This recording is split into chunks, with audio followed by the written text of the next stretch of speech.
Well, good morning, and I thought it might be prudent for us to kind of recap what we've done so far, just so that your brain doesn't become this mishmash, okay? We're talking about the 7 most common mistakes that investors make. All investors. And that means you, and it means me, it means everybody. So let's just go, we went over 3. We've got the first 3. Let's recap those before we move on. The first one is the failure to identify your investment objective. What are you trying to do? More importantly, what are you trying to get your money to do?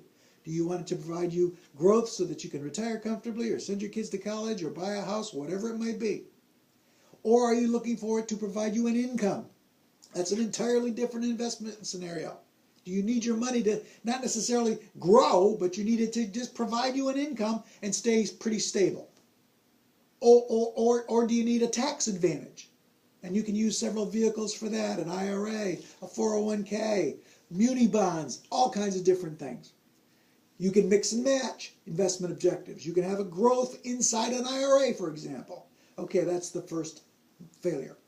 The second one is the failure to put a plan in place to identify and reach your objective. We call that getting the wax off. Remember that?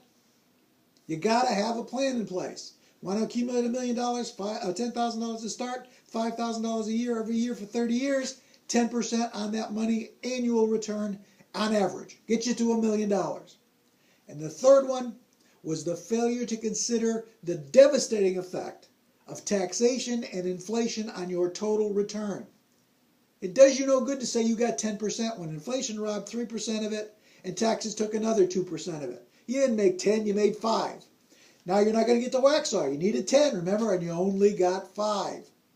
Well, those are the first 3. Let those sink in, and tomorrow we'll start on the 4th biggest, most common mistake that everybody makes, and I'll see you then.